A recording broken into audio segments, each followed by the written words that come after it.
the intro. We're just live. I'll just press the intro now.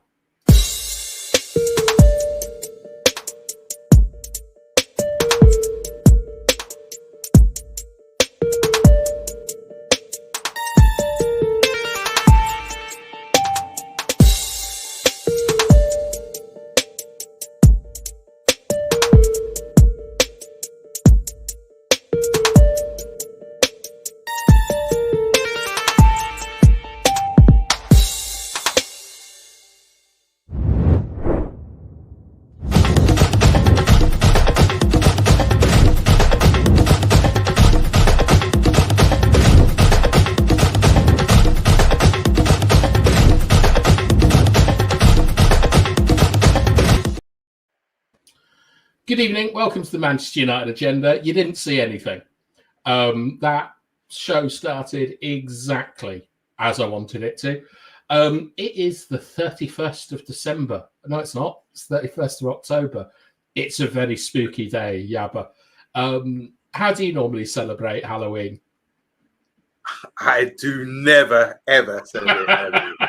I'm not into these sort of festivals. I don't see what's the point in celebrating something like spooky and demonic. It's not my thing, and I will never talk about it or embrace it or give it the attention that it wants in these countries that celebrate this rubbish. Not for me. It is certainly for me. I absolutely love Halloween. I like chocolate. Wearing a mask? No. Hopefully I'll be dressing up later, if you know what I'm saying. Busting makes me feel good. But you're all right. Well, we haven't seen you for a day or two, so just tell everyone that you're not there.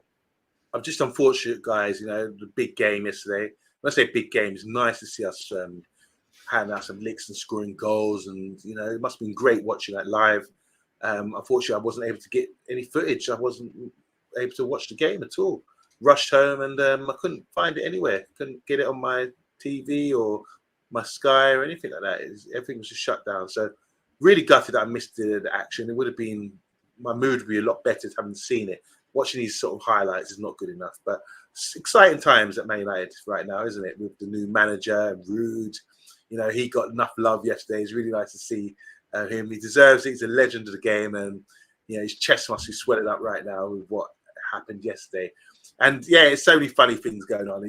I was asking you backstage, we were talking about what goes on with the players, their mindset to go out and do something like that when they haven't done that for like a long time. It just shows you the manager managing a football club, managing high profile, big time, big paid players is difficult, very, very difficult to get the best out of them. So whoever's doing well in the high level of football management, you have to say write a book, let us know your secrets, because it's a lot going on. There's a lot going on with that job, and it's very important to get it right.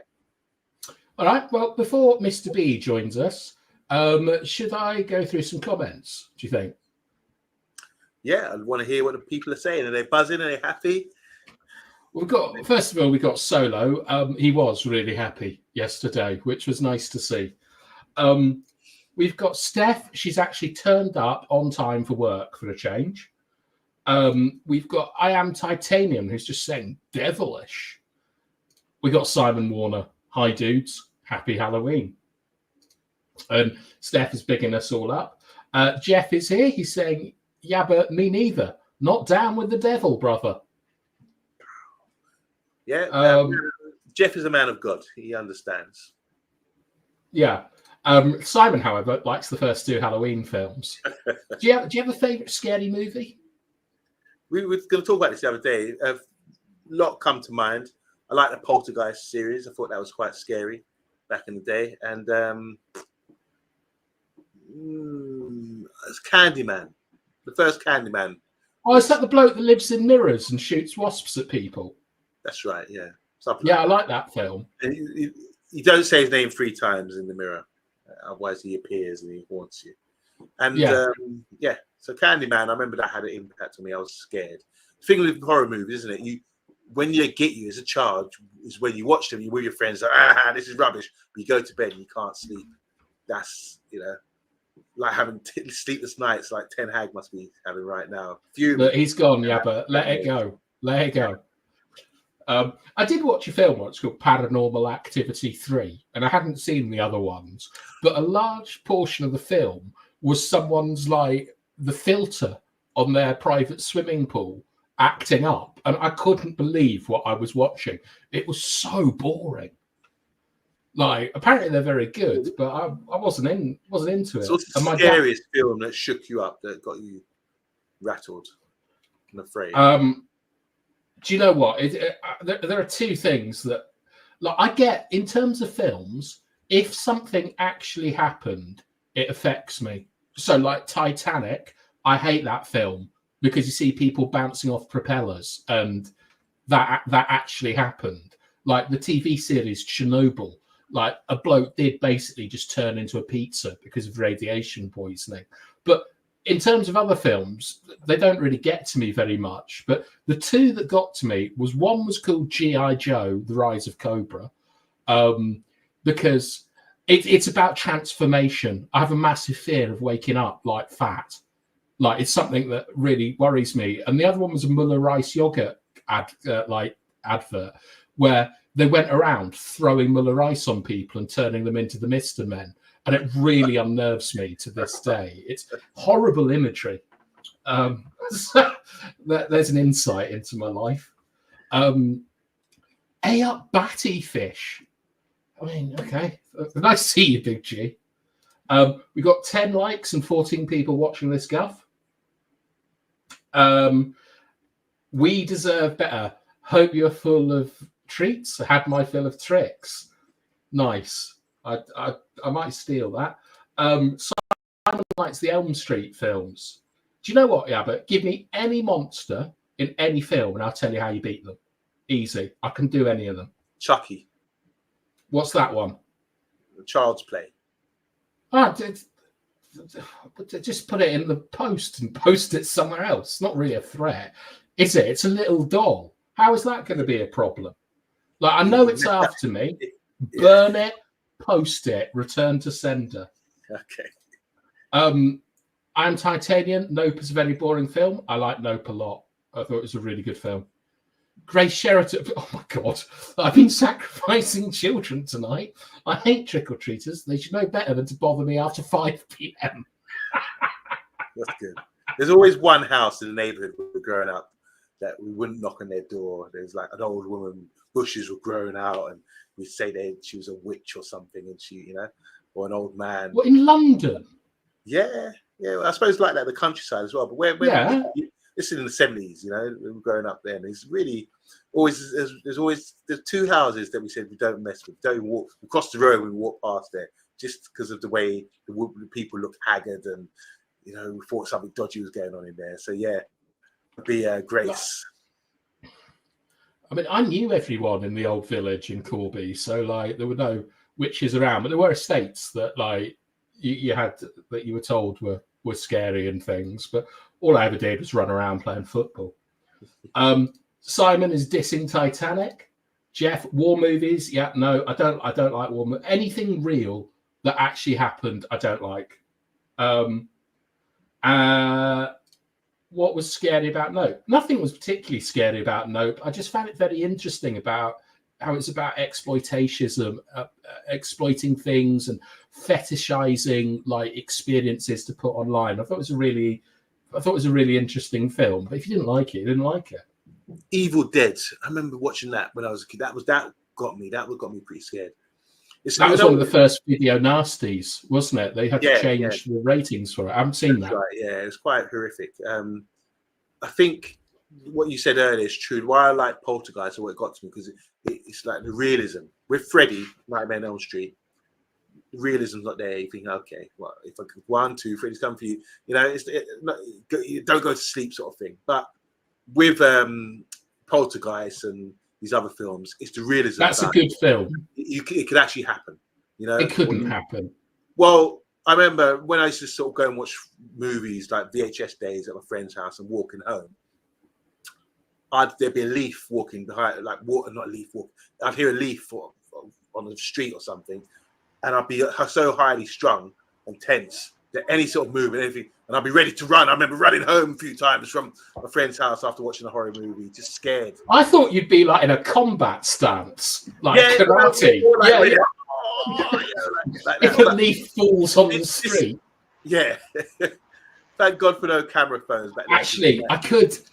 Do you know what? On another time, I'll tell the story about what happened to me after I watched the film Signs, because that is quite a funny story, and I got a bit too caught up in living in the countryside with aliens. It involves a donkey sanctuary. Lots of fun. It's a good story. Mr. B. Sorry about my timekeeping. Apologies. Having a nap? Yeah, a version. Yeah. Get ready for another one. Sorry. No, I'm actually, you know what? All jokes aside, I'm actually looking forward to this bath time. I want to see how good you're now. Not really. I know you're good. I just want to. I want some explaining. So yeah, no, I'm looking forward to this because I couldn't do it. I know I couldn't do it. So just run that again, Mr. B, because you actually asked early in the week. So bath time. You actually asked bath time to put something together, didn't you? Yeah, I did. Yeah. Educate me, along with a few others. Obviously, there's people who are going to disagree, but they can go and watch another channel, innit? Yeah, I do like you coming on and threatening the viewers. It's always, I feel, sets the tone for what I like. We either want violent or sexualized language on this channel. We'll have violent today. All right, can one of you look after the comments for me whilst I do this? All right, okay. So I've watched 4 matches of Sporting Lisbon in their totality. 2 were losses, 2 were wins over the course of the season. I don't know if what I've seen is indicative of the whole tactics, but I've seen enough, I think, to be able to do a decent enough job. So should we get into this? Yeah, let's go. All right. First of all, if everyone can see that is your traditional 3 at the back system. Okay, your width is being supplied by fullbacks. You've got loads of cover in the center, and you're using split strikers. All right, this is what I think of as a traditional 3 at the back system. Yabba, you've probably played in these. Yeah, a few times. Yeah, does this look a decent approximation of the shape? Yeah. Absolutely. The main thing, like you say, the width. You don't have wingers necessarily. The width is going to come from lung bursting fullbacks or wing backs, as they say. So yeah, right. If this is something that we're probably going to have to get used to. A wing back is a player that supplies the width. So you don't have a wing back and a winger in a team. It's so if you have wing backs, they're basically your sort of wingers, as it were. Anything with wings supplies width. Right. This, however, is Amorim's 3-4-3. And it is a little bit different to what I was expecting. Mr. B, looking at that, is there anything there that you're curious about? Yeah, the lopsidedness of the team. Mm-hmm. We've gone, obviously it looks like on here that we go strong left. The lines as well. Obviously, we talk about playing in half spaces.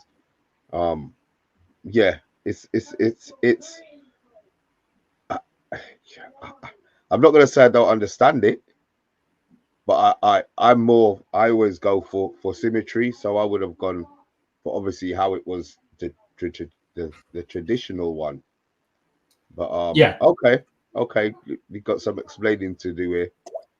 All right, we're going to have to get into some football history as well at some point. But I think that what you've identified is that what you're saying that there isn't symmetry here. There is. There's diagonals. Okay. Look at it in terms of diagonals, because this is really important to how they play. Like you can see the 5-4-2 are on a diagonal, 6-8-10 are on a diagonal, and then the 3 to the 9 are all on diagonals. And just as maybe a way of whetting your appetite, Can you think of like maybe two United strikers that used to play with each other and played on diagonals? Cole and York. Yes. Okay. So there's some fun stuff to this system, but we need to break it down a little bit. So if at any point anyone doesn't understand anything, I could get the tactics board out and draw on it and stuff, but try to keep it as basic as possible. We have box midfield with 2 holders and 2 creatives. Okay, so if you look here, the 10 and the 8 are the holders, and the 11 and the 7 are the creatives in this box. Okay. We have 1 attacking wing back, and I think a fullback as opposed to a wing back. What, one side? Mm-hmm. So here, the 3, that's an attacking wing back to me. The 2 is more of an advanced fullback. All right, I'll explain why this is important in a bit. But what I'm saying is that there is a difference in the roles between the left wing back and the right wing back. Like vastly different what the expectations and what they're trying to do are. You with me so far? Yeah. Yeah? Yabba? Yeah, 100%. Yeah, I'm on the ball.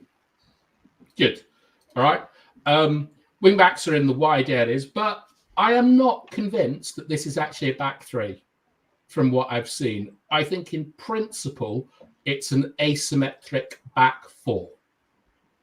So if I take you back, 4, 5, and 6, that's a back line, isn't it? Yeah? Yeah. The 2, the fullback, is just a little bit more advanced. And that to me is a back 4 that's set up for counter pressing and possession football.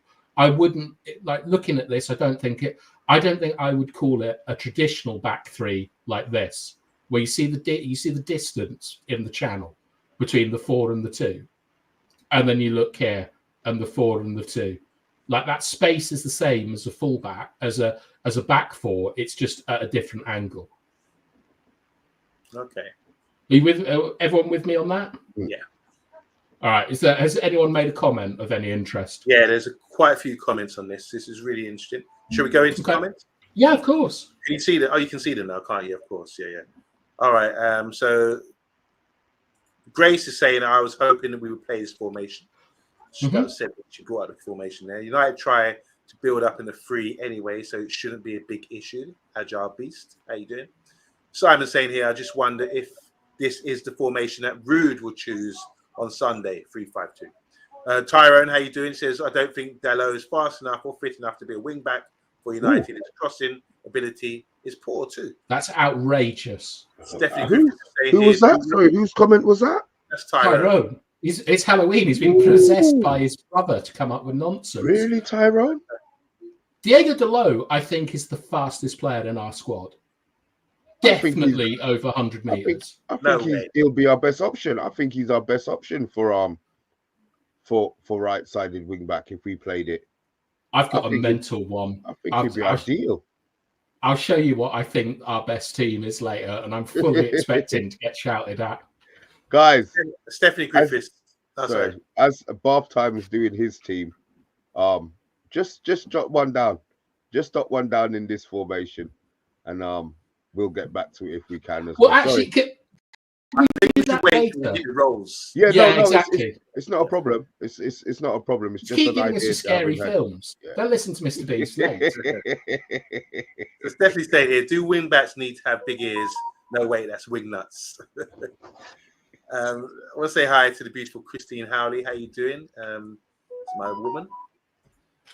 Leave her alone, guys, in the chat. Already, we got Jeff on her case. Leave her alone, Jeff. She's mine. The girl is mine. Diagonal diagnosis, says Stephanie Griffiths. Big G saying here, name me one side that's finished in the top 4 in the Premier League that used wing backs. Wing backs are SHIT. Conte's Chelsea won a league. If only our fullbacks could stay fit, says Titanium. Mark Jenemiah saying an easy ball over the top, either left or right, would cause this current squad trouble. Flat back four for me all day long, says Stephanie Griffiths. Matty, how you doing, Matty? Says, I'm going to have to start with FC 25 again, now with Amorim as coach. That's the game, is it? Championship. That's FIFA. Oh, FIFA, sorry. Dallo is one of the fastest playing the squad, says Jeff. So rebuting what Tyrone said. Grace saying here, don't Leverkusen do this fring pong, play a lot higher, plays a lot higher on the right, like an attacker, and Grimaldo, his left sort of sided player, is more of a natural fullback on the left and drops into a 4 when needed. Well done, Grace.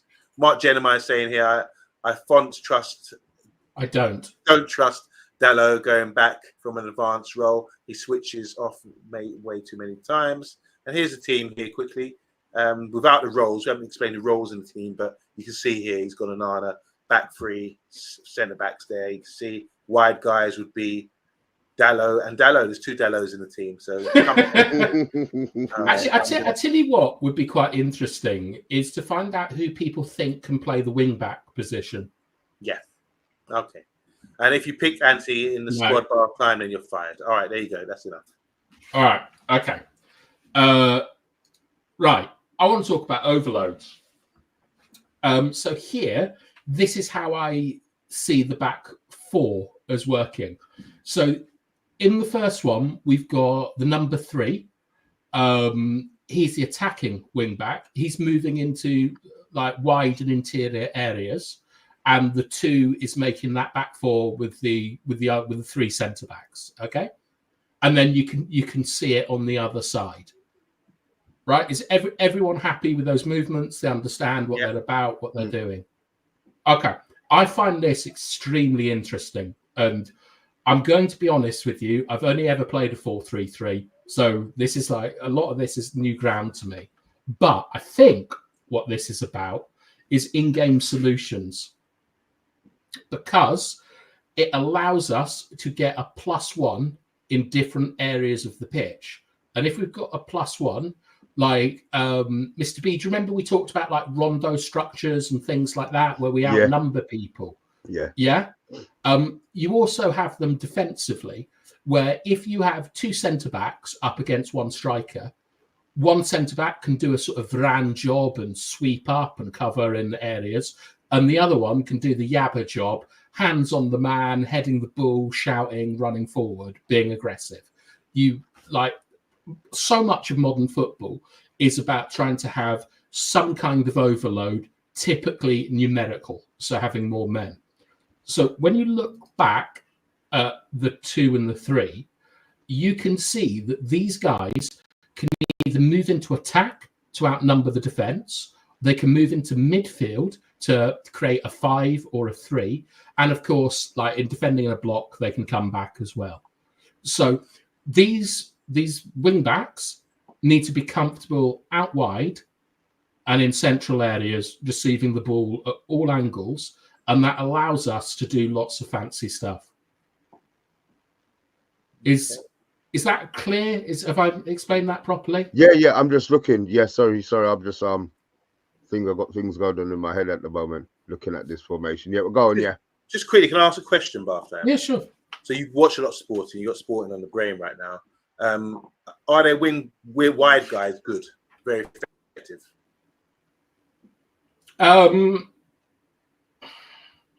Kind of. So so the wide men are. See, Yabba kind of asked a question that I was asking. Can anybody, not saying can anybody play in these positions, but is width kept? Is it a thing with if the ball is on one side, they shift down and round the other side? If you know what I mean, or is it a thing where they all shift back? Kind of. Okay. All right. So I think that this is really good because you're asking, what you're essentially asking about is the occupation of zones on the pitch, which is something that I'm going to get to later. And it is for Europeans, it's going to be a completely different concept. And I'm going to sort of talk about it and give it the time that's going. But just for the moment, This is actually the kind of idea, is that these wing backs are able to move into zones that benefit the team in all of the lines. So that could be in the forward line, providing width. That could be in the midfield, giving an overload to produce a rondo structure, or could be entering into the rondo structure. And also they can get back to defend the back post, for example. All right. Hello? Yeah. Listen, yeah. Okay. Has anyone got any comments or questions related to this, Yabba? Yeah, so Mark Jennemeyer is saying here, 5 in midfield, that will help Kobe get into the team. Obviously, you pointed out the midfield there. There seems to be a lot of guys in the midfield. Just to go classic 4-4-2, I hate teams copying. Jeff saying here, it flows back and forth.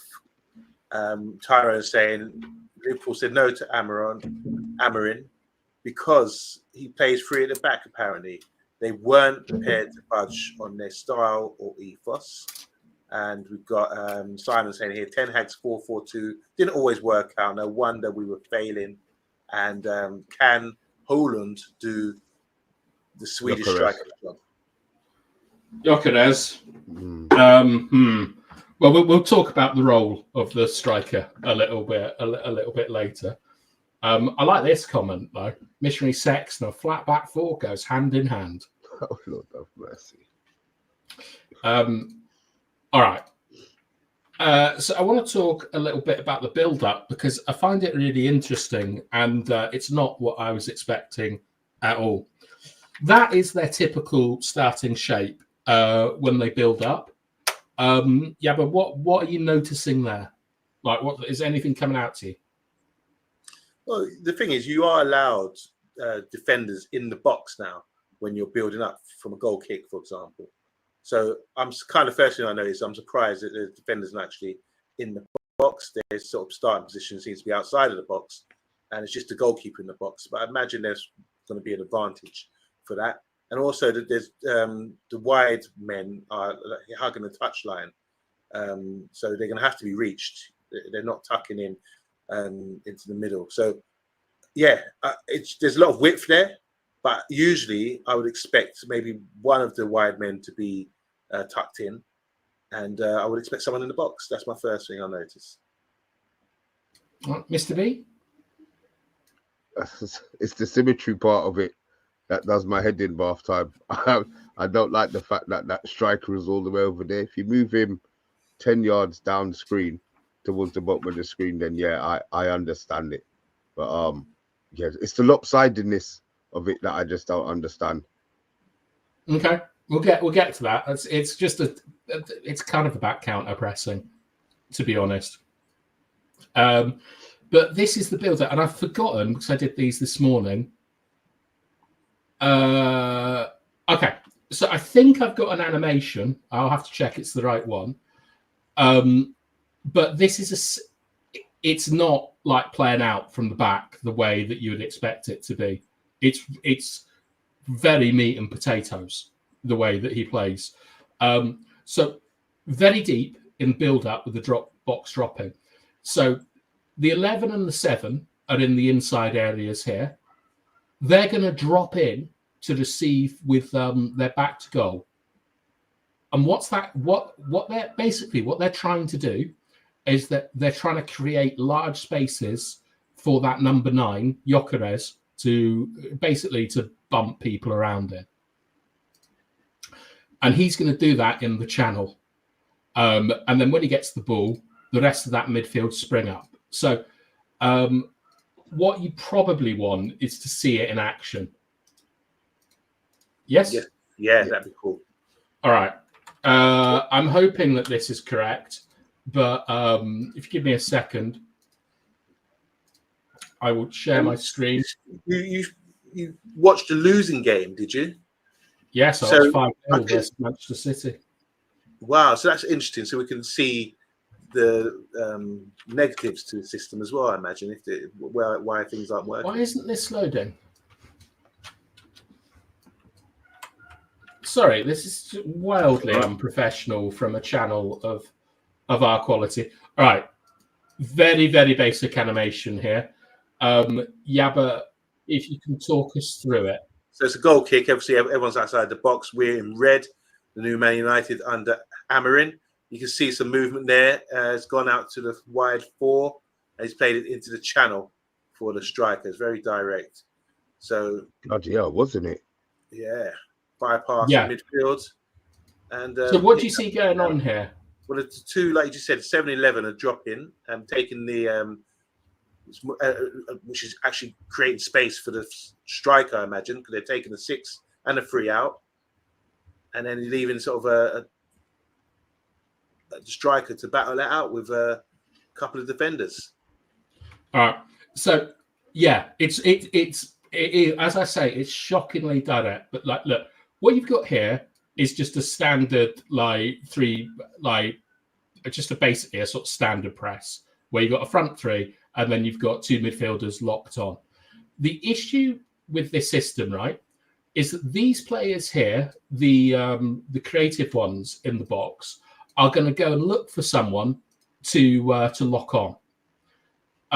Now, the 3 and the 2, your fullbacks, they actually shouldn't lock on to anyone yet in this system. Like, they've got to see which side the ball goes out to before, for example, the 2 gets on the 3 or the 3 gets on the 2, etc. Like, you have to wait and see where the ball is going.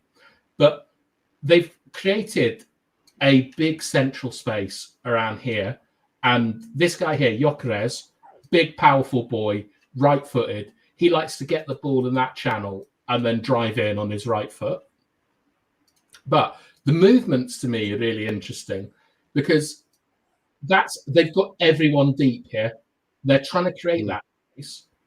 And as the ball goes out to the 4, the 9 has got a problem here because he can either shut off the goalkeeper or he can shut off the pass inside to the 5.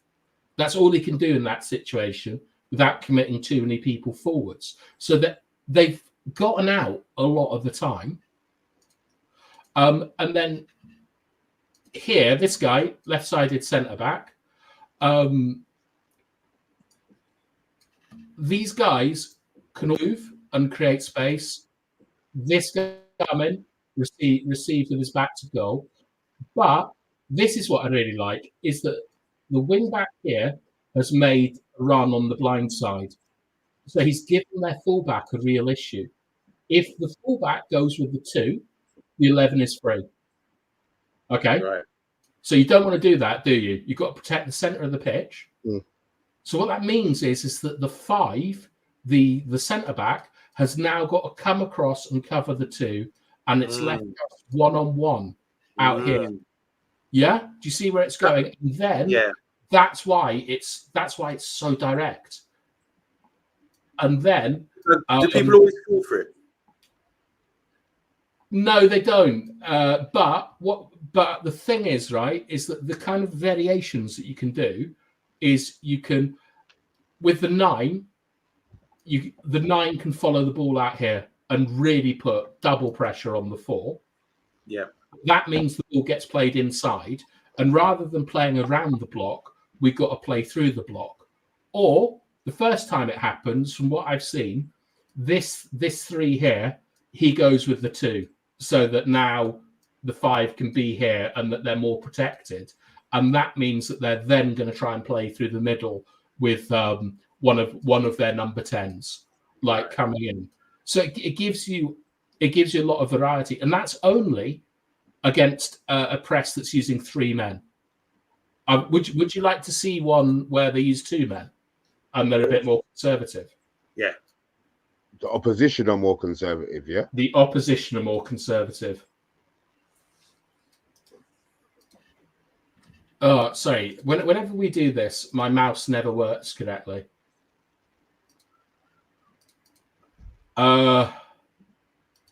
Okay, so just quickly, before you describe it, Yabba, you can see that this is more of a sort of chain press. Yeah? Okay. Yeah. So talk us through it. All right, this time around, the ball's gone once again to the number 4. He has to play at home. He plays it, he recycles the ball through the defence to the wide guy on the right-hand side now.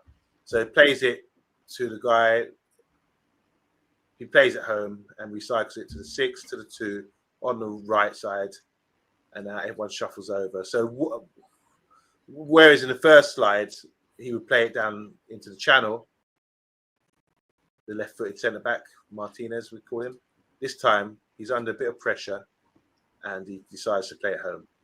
Yeah. Okay. So in the first slide, essentially what we did was we created space here and here because they had an extra man in attack, right? So we can't do that now, and we're also using, like, the enemy are defending zones, so they're not really locking on the way that you do in other presses. They're more zonal, looking to protect their areas. But because we basically got 4 players at the back and they've got 2, we can do whatever we want to get out. So we get them to one side of the pitch, right? They've tried to lock off this side of the pitch, but we've got the +1, so we're able to do what we want. So we quickly get it out here, and this is where the fun starts, right? Once again, it's about this wing back, because in this, as the ball goes over here, yeah, but you're the number 5. Whose job is it to pressure the 6? Whose job is it to pressure the 2? Whose job is it to look after the 11? As the 5, I'm dropping off, so I'll be asking the 2 would be the fullback number 3. I'd be wanting the 7 maybe to drop back for the 11. Oh, for the 11? Yeah, and then maybe the 9 and 10 to get over there, sharpish, long distance to try and shut That's that the down. point. Mm. That's kind of the point, is you are making this team run a lot. And then I think I've done something similar. I can't remember. Look at the distances that team has to move. Yeah. Okay. As it comes over, though, you've kind of got problems. Mr. B, you've probably noticed that normally you'd expect someone to occupy these zones here, and we're not doing it, are we? Because we're not playing positional possession football. We are looking to create overloads all over the place. And if I stop it here, you can see that we've got one here so we've got 3 versus 2. If the 8 comes in and the 10 goes blindside, you're going to make another overload there with this player out. It's really interesting, like how this all kind of works. But this is just these are perfect examples of it working. But so have you seen, like, when they've got a different team up against them like this, have you actually seen this with the games that you watched? yes, How they build the variety of ways of bringing the ball out. Yeah.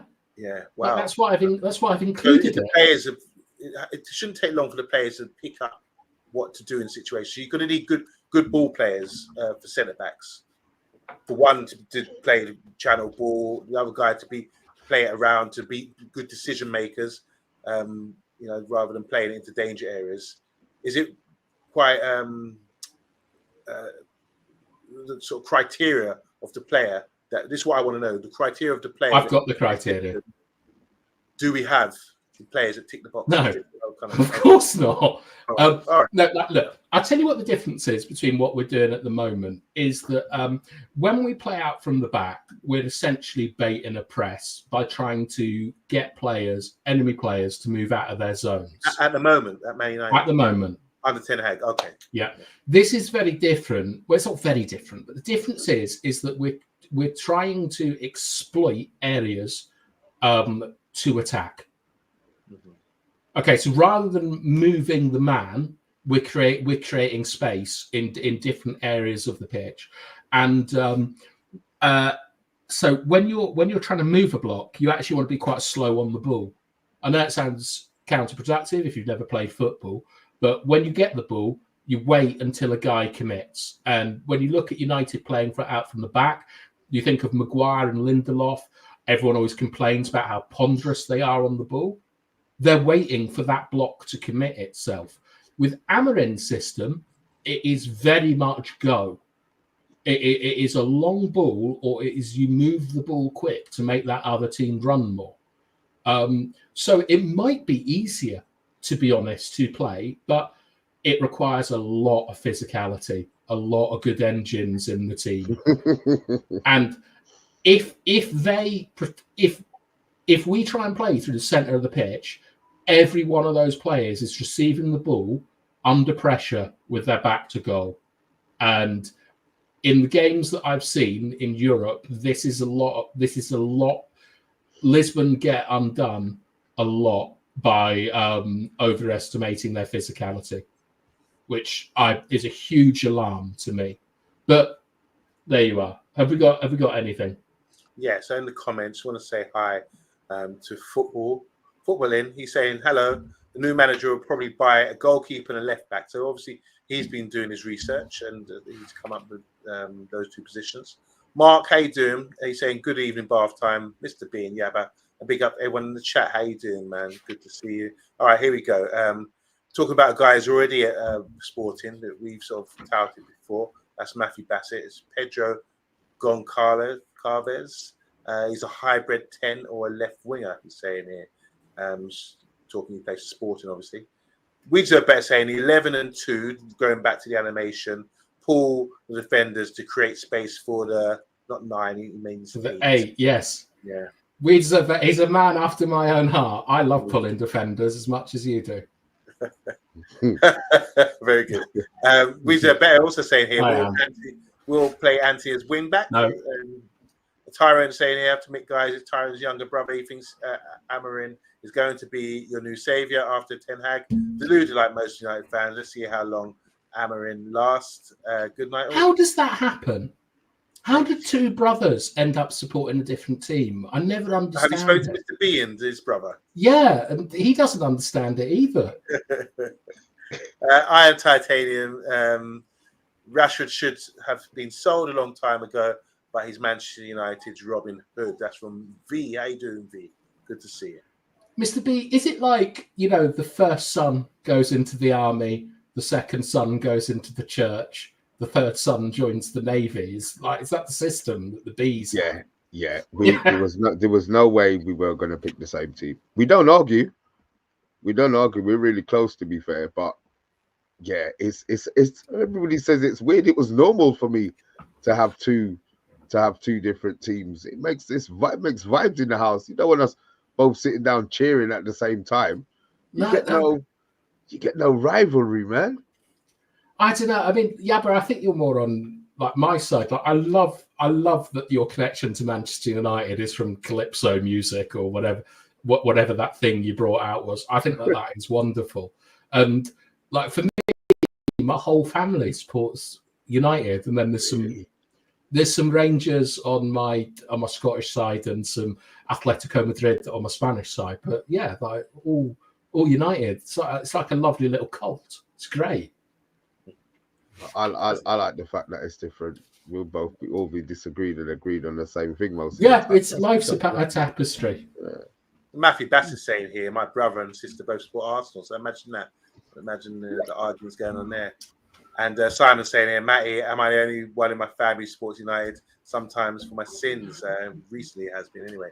But yeah, I tend to think most families would support the same club. It's like usually the father has a lot of influence over who you support and team. But yeah, but a brother, I understand the two brothers battling. You're quite close in age, Mr. B and his brother, I imagine. So Liverpool, Man City, Man United has always been the eternal back and forth.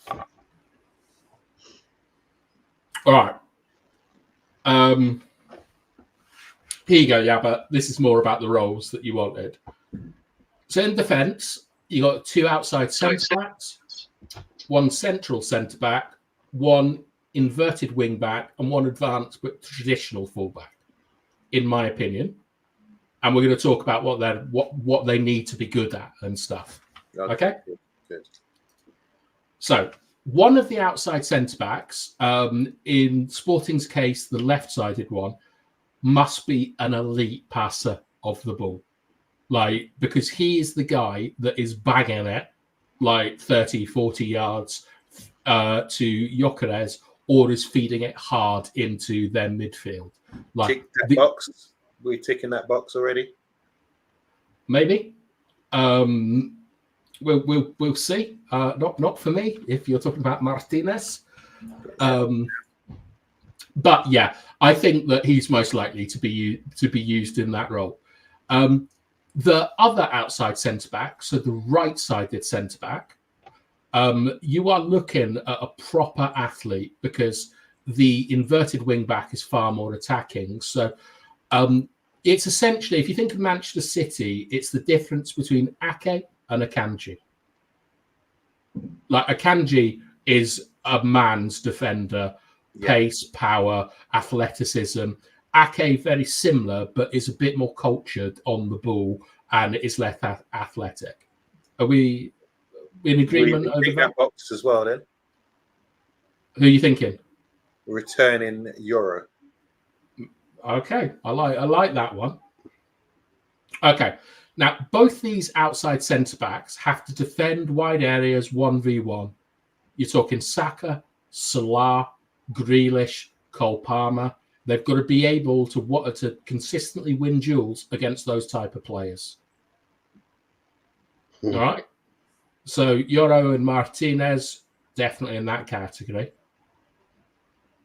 Now the central centre back, he is the aggressor. He's going out to win balls, smack people about. He's probably playing your game, to be honest, like roughing up the opposition, hands on them, telling them terrible wordplay jokes. But also the sort of Martinez of the team is going to be the one banging it. The central centre-back is going to be the one carrying the ball up the pitch. Okay. So he's gonna get the ball, dribble it, drive the team up. That's his job. All right. Is everyone happy with that as a sort of the roles and expectations of the centre-backs? Yeah, it makes a lot of sense. For Sporting, this is what happened at Sporting, right?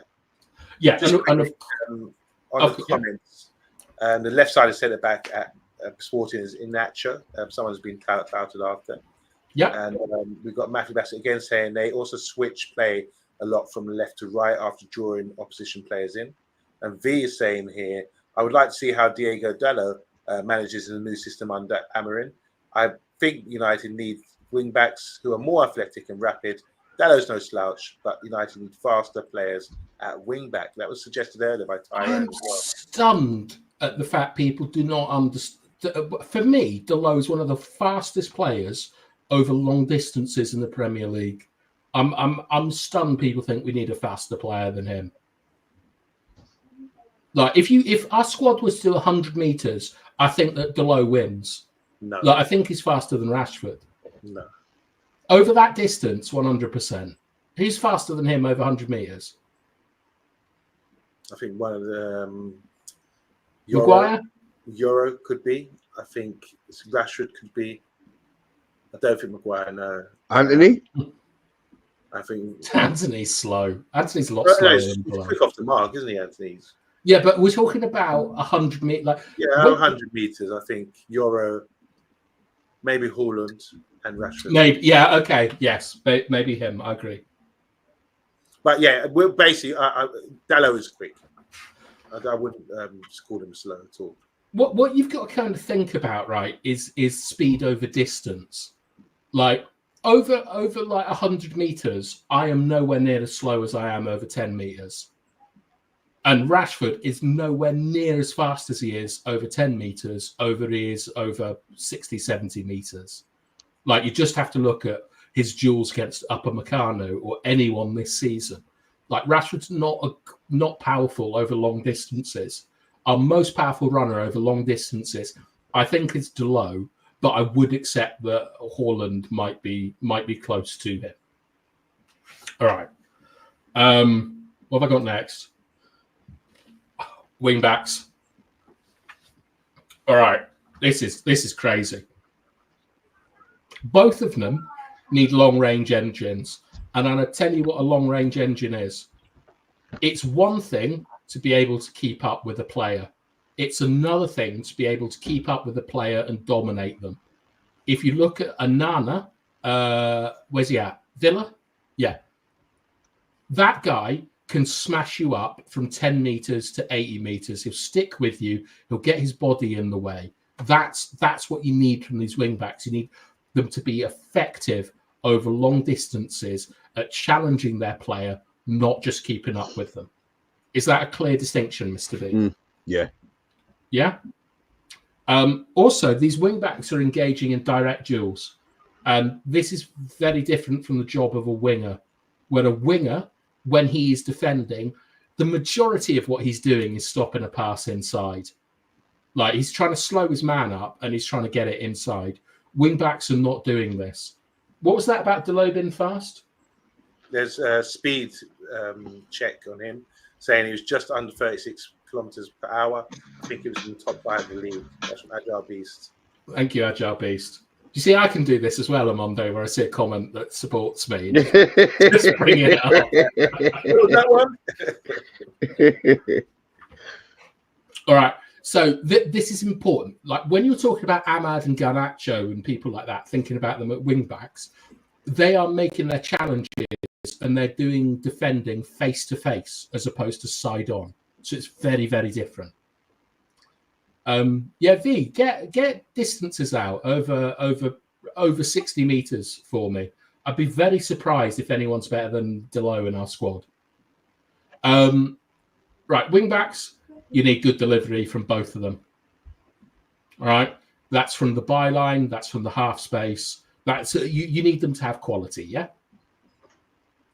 Are we getting to the point now where we talk about this new position of wing backs that you have to consider maybe getting someone who's a winger by trade to play this position?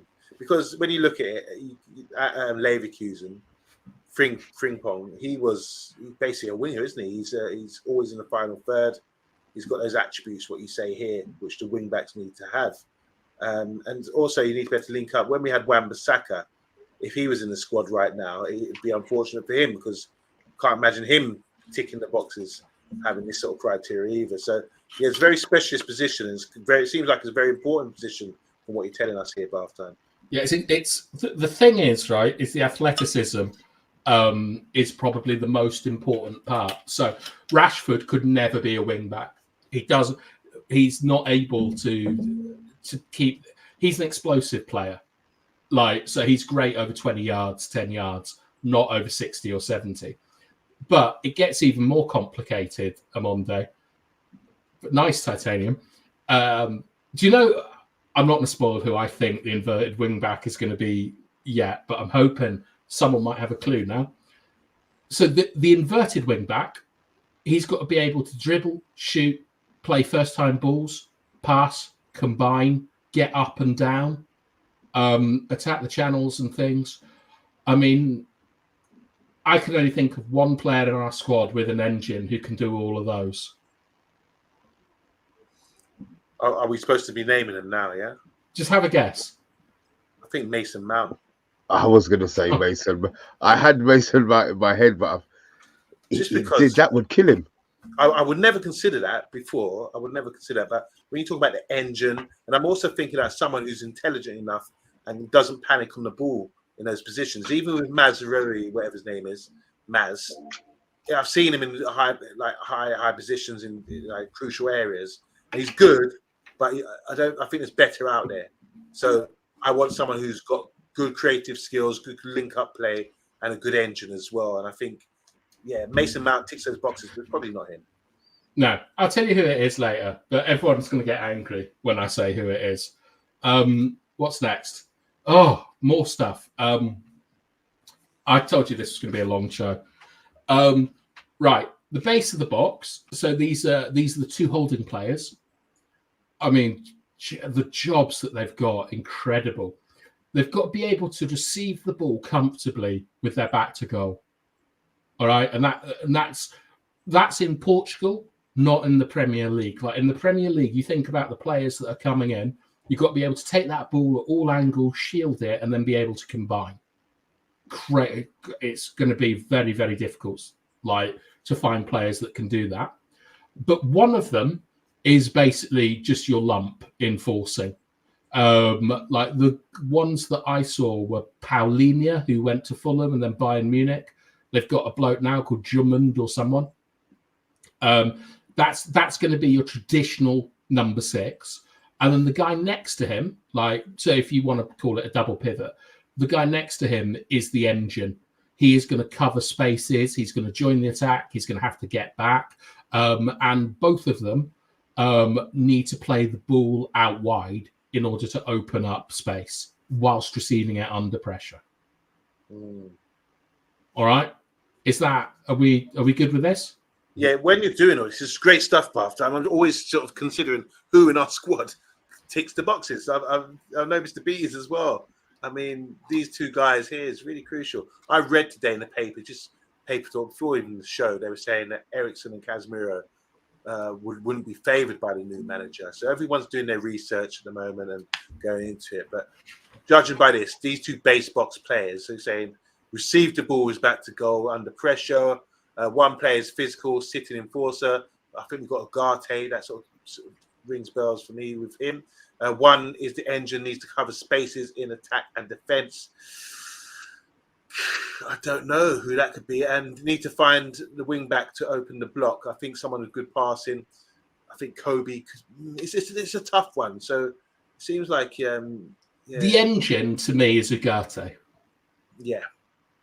Okay. Now, the physical sitting enforcer at this moment in time is Casemiro, but he's going to have to be upgraded. Right. Like just off age and things. Double AA is saying that as well, Kaz and Ugarte. Yeah, I mean, we saw, I know you didn't get to see too much of the game last night, but Casemiro and Ugarte were pretty good together. Like, to be honest, I know this sounds crazy, but Fred and Casemiro were quite a similar partnership where you had someone who was there in Fred to like get up and down, cover the spaces, and Casemiro would be winning the headers, like munching people up a little bit. Like, so it's something that we've seen. You could argue that McFred, like with McTominay as well, was a sort of a similar setup. So this probably isn't too hard to find in terms of that, like, sitting enforcer, as it were. Mr. Beard, you got any thoughts on this? No, I'm just listening. I'm listening. I want to be educated, so that's why I'm keeping my mouth shut, to be fair. Are you thinking about your team? Just certain players in certain positions. Yeah. So yeah. Don't worry. There's a whole section on street football later, which I think you're really going to like. All right, the top of the box.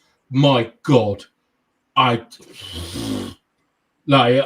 I was younger, I played number 10, and then I moved to number 8, and then I became a number 6. But I was watching Sporting, and even in my wildest dreams, I would never be able to do what the top of the box were doing. Absolutely incredible. They have got to whiz about everywhere. Like, if I go back to the build-up slide, where is it? Building up. So the creative players here would be the 11 and the 7. Yeah. These guys have got to run. So, for example, let's focus on number 7. Sometimes, depending on the situation, he's got to run and receive in between the 10 and the 8. He's got to run backwards and receive between the 6 and the 8. And he's always got to do this with someone following him. Not only that, he's either got a half turn or he's got to play a quick ball and then go. So these are your spinners, basically. And to get players that can spin in the Premier League with strength and the ability to sort of get up and down is incredibly rare. I mean, in our squad, Mount is probably the most suited to this type of role with his engine. Bruno will be in one of those positions. Does this sound like Bruno Fernandes to you? Like turning quickly? The attributes, the person specification of this guy. Yeah, I'm struggling, racking my brains to think who can do that. Ahmad's might be a possibility, but you're looking for top level Is he strong? attackers. Yeah. And I think Kobe's got in getting the team, so that I think he would be suspected as one of the players that maybe could do that role. you think at the top rather than the bottom? At the top, yeah. But then I'm also thinking about where's Garnacho and players that get into the team. So I think they're the ones who worry. I think Garnacho and Rashford would be the ones who would struggle to get into. I mean, look, maybe they'll do the job and it works out that Rashford takes, one of the winger sides in regards to it not being technically wing back. But yeah, I think they struggle in how they play, but who knows? Look, Mr. B, I'll tell you, right, Yabba always tells us off for speculation, despite being a Manchester United channel that no longer has any direct links to the boardroom, which we did, amazingly. I would be absolutely stunned if top of the remit for Amorim wasn't Yoro, Kobe, Garnacho. Those players have got to be in the team, or they've got to be developed to be in the team. The huge investments like in Yoro and Garnacho. So I would think that Kobe and Garnacho are players that you'd be looking for these kind of positions, because the other thing, right, is these aren't just turning merchants, right? They're not just getting the ball, turning, and then playing it out to a winger. Like they're going at goal, they're carrying the ball, they're applying the final pass. These are really difficult players to find, because in the last bit I put agility, strength, and robustness. They need to be able to take contact without getting injured. They need to be able to turn, and they need to be strong enough to ride that contact. And then that's all before you get into the techie part of what they've got to do. Wow, this is something. Yeah. Look, people. I was thinking of playing in the Premiership who can do that, and I think it was Matty. He said Eze. That's a good shout, actually. I tend to agree. He's very strong, and you do see him in those positions, rolling off man and driving and being unstoppable. It seems. I mean, what about Foden is a player that comes to mind. Who? Foden. Oh, Foden. Okay. But the perfect player for this, to me, is Jack Grealish. Playing inside, playing a bit. Yeah, inside. Yeah. This is how he played at Villa, basically. Yeah. Like strength, technique, acceleration, final pass, goal-scoring threat. Like that's the kind of player you want. But these players, right?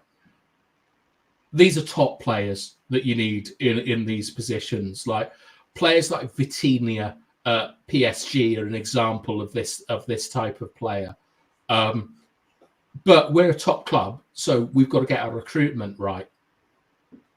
Good night, Simon. And then the striker, I forgot to put the striker in, but I'll tell you what Gyökeres is. He's a very, very mobile lump. He's extremely good at shielding the ball. He's a decent finisher. He's able to drive. He's far more Rasmus Højlund than he is Xerxes. I don't know enough about Højlund to say if he's able to do this or not. But if he can, like, win 1v1s, hold the ball up and drive, he's going to do extremely well. Like, I don't want to say that Rasmus Højlund is dead, but he's our best bet in the striking position. Wow. Okay. Wow. But it doesn't necessarily have to like tick to all the boxes of being like the Swedish player, does it? No, this is just how Sporting play. If you think Amorim is going to come in and say we need to play exactly the same Sporting play, you're mental. He's going to have to look at the players in the squad and work out a system, but it's going to be an approximation of this, and he's definitely going to try Højlund in the Gyökeres role. Okay. Right, that was presentation 1. Would you like to see presentation 2? Mm-hmm. This is more fun. All right, have we got any comments here? I know. Yeah, there's loads of comments flying through. Yeah, come on, hit me with some comments. So obviously, you talked about the positions in depth, and double A, as we said earlier. They reckon the block guys would be the double pivot would be Kaz and Agate based on the criteria you gave. Christian Eriksen should be made surplus to requirements at United. Can't afford to be carrying any more passengers from V. He's one of the best players. Been our best player this season. Our best players. I think there's a lot of other players who have been carrying. We've been carrying other than Eriksen. I do think Eriksen is a loser in this, though. Yeah, based on what you're saying here about the positions.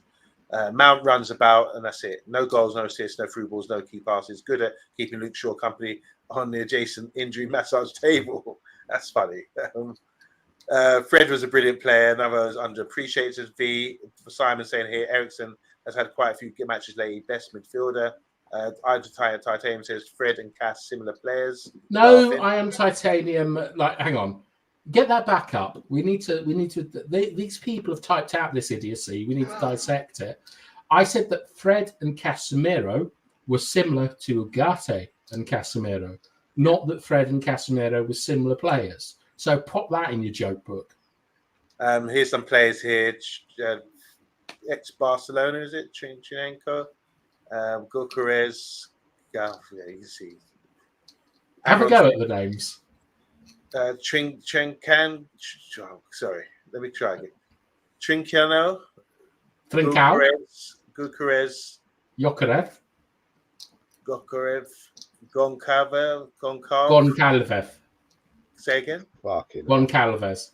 Like Danny Alves. Goncalves. Goncalves. Really struggled for me.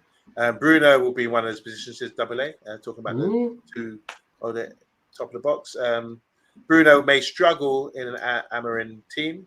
I like 10s with pace. Bruno will really have to adapt. That's V. Bruno and Ahmad or Kobe. Talking about top of the box.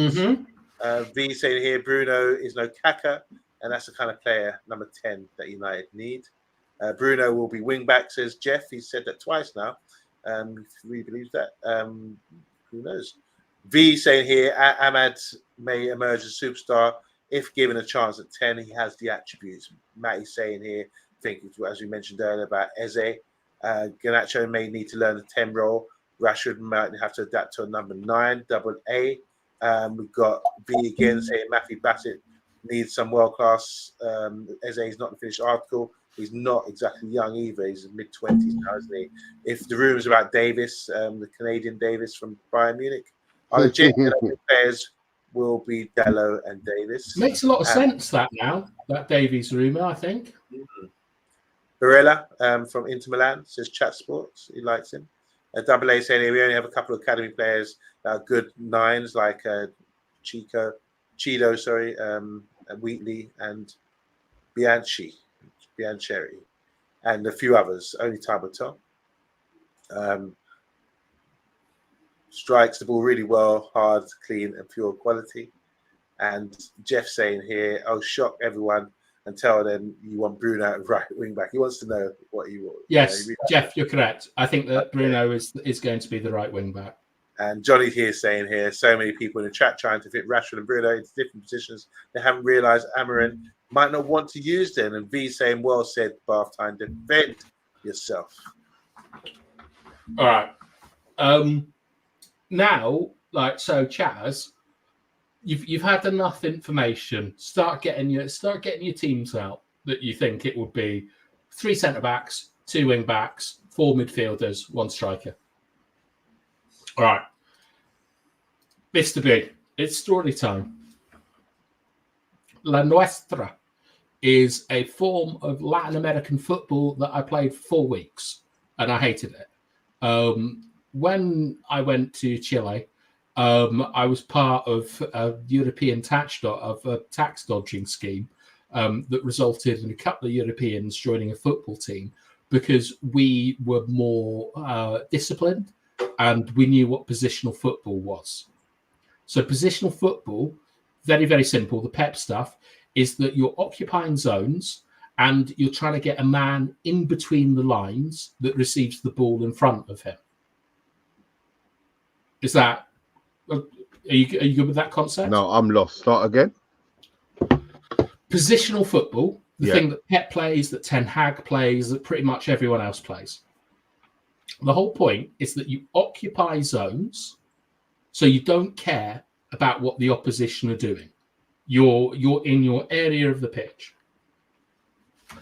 And when you're in your area of the pitch, you're trying to create an overload between the lines. So, like, look, where's my picture? So this is like, so here you can see the defensive line, the midfield line, and the attacking line. Yeah? Yeah. That the 10 and the 8 are between the lines. So the whole point of positional football is that you get it to the 10 and the 8 who are facing towards the goal with the ball in front of them. So they're coming onto the ball. Yeah? Yeah. Right? That is basically pretty much all Pep's system is doing. And the way they do these things is third man combinations, overload to isolate rondos, the stuff we've talked about before. But essentially it's a zonal system. La Nuestra, which means ours, is a very, very different system. And it's street football. And this is something that I hope everyone could recognise from when they played football, is that there are times where you're playing 5-a-side, a pick-up game, maybe 7-a-side, or a small-sided game, and a little bit of magic happens, and players are just in the right position. You play a couple of quick touches, and you score a goal really easily. And you wonder, why can't football be like that all the time? Yeah? Yeah. All right. That is because in positional football, you use set structures with set patterns of play. Okay? All the things that Ten Hag was criticised for. In street football, or I think it's called relationship football. I'm not really sure what it's called in English, but we call it in the Nuestra. What you do is you have emergent structures. And this is like Cole and York. Hello, you're both looking down. Yeah, no, I'm trying to work out. You're talking about structures, but we're only ever using Cole and York. Isn't there another? I understand we've never had the combination. Any Brazilian team. That's more. I think that's going to be more Yabba's field than mine. Yeah, but it's not. This is what I told you. It's not a European concept. It's like European football has always been about structure and zones. This is Latin American, right? This is disorganized football. Right. Where have give and goes gone in the game? Do you see 1-2s anymore? Very rarely. Yeah. Do you see like where a player lets the ball in between his legs, like a power cut? What's taking it on the turn, on the half turn? No. Like you think about that goal in Barcelona. Like I think Yorkie steps over the ball. It goes to Cole. Right, yeah. Do you see that anymore? No, we don't have those combinations anymore. No. Let's go back to something that confused you. Do you see the 9 to the 3? 9, 11, 7, and 3. Yep. See the how on a diagonal? If you play that ball to the 11, the 7 can let that through his legs. Okay. Yeah. We need Donny van der Beek. He was very good at that. No, we don't need Donny van der Beek. You, him, and Ten Hag go and take a holiday. So, look. The idea, right, is that in European football, we tend to have set structures, but in Latin America, we organize ourselves differently, where we don't organize ourselves around spaces or zones. We organize ourselves around the player and the ball. And that means that you will occasionally, it's kind of like the bounty of chance. It's like investing in luck and circumstance, because occasionally a structure will emerge naturally that allows you to very, very quickly play through the block. Mm-hmm. Am I making myself... Yeah, most certainly. I get it. My issue again, bath time, is that the United players, I'm not calling them stupid. I would never do that. I'm not going to say they're any less sophisticated than anybody else, but from watching the team play and knowing what we know about the players, there's going to be a lot of struggling going on. Yeah, and also when you look at it, I think European football's been dominant over the last 40 years or so. And as much as you want to see Brazilian sides like 1982 Brazilian side, who street footballers and great on the eye. Oh, hang on. Sorry, I've left the oven on. 1 second. That's all right. And yeah, you've got teams like Brazil when they used to win the World Cup in 1970. That was the last winning team I felt that really played that street style of football and just really owned everything. But since then, it's been all about structure. The great German teams, then renowned for that structure and organisation. And very rarely, tell a lie. When Germany beat Argentina when they smacked Brazil up, that was really, they played good football with that as well. But the most important thing, I think, when Brazil went so long without winning the World Cup, they actually gone to a European style now. And when Dunga was captain in '94 and they won, they still had talented players, but they're more rigid with it as well. So it's interesting to see. I think Mr. B is going to be purring though if you do see combinations like that in the final third. I want to see combinations. I want to see like stuff that's off the cuff. Yeah. As I said, I'm just interested to see how the players adapt again, especially mid-season. Some will adapt a lot quicker than others. But it's just what you're used to, innit? It's just what you're used to. I'm back in it. I had to go to the toilet very quickly. That's what the other non means. was saying here, it's crazy to think that the City under Pep are scoring goals that have been rehearsed. United are far behind. Argentina play give and goes, says Jeff. Agile Beast is saying here, third man running, passing combos are my few delights in the game. Martial goal in Ollie's first game and York Cole Barcelona goal. Chef Kiss says Double A. York and Cole's goal wasn't a third man combination, it's a ladder. Double A saying here, when fit Euro will start. Not sure where Rashi goes, but more or less that team is what we may see. He's trying to say there. Okay. Should we talk about emergent structures?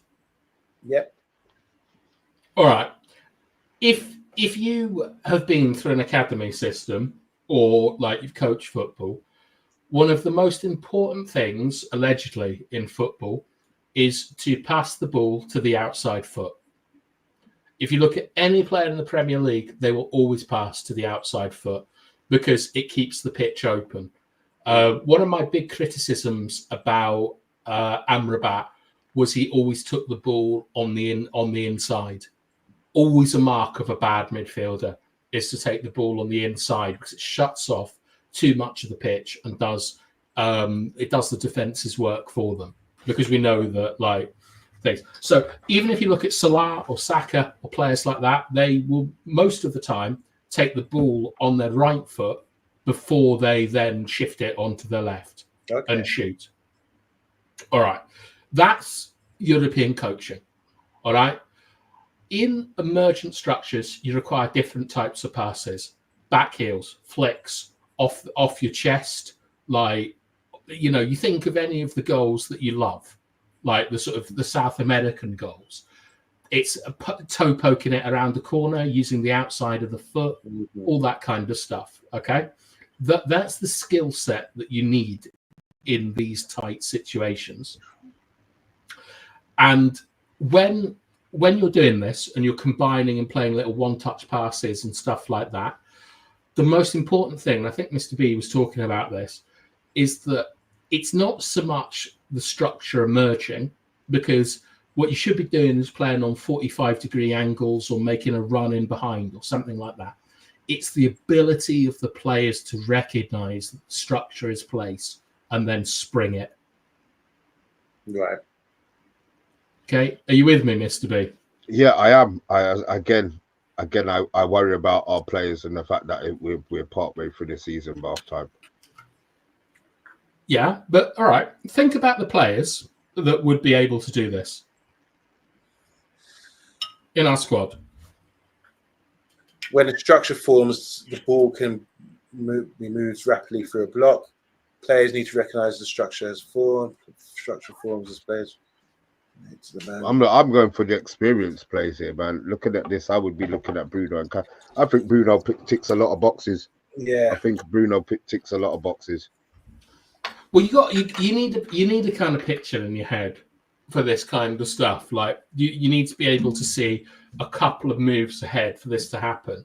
Like as I say, I played this in Argentina for about a month, and like our training was so stupid. Like we got what I hate points based training. You ever do that, Yabba, where goals don't matter? It's you get a score for some random thing you do.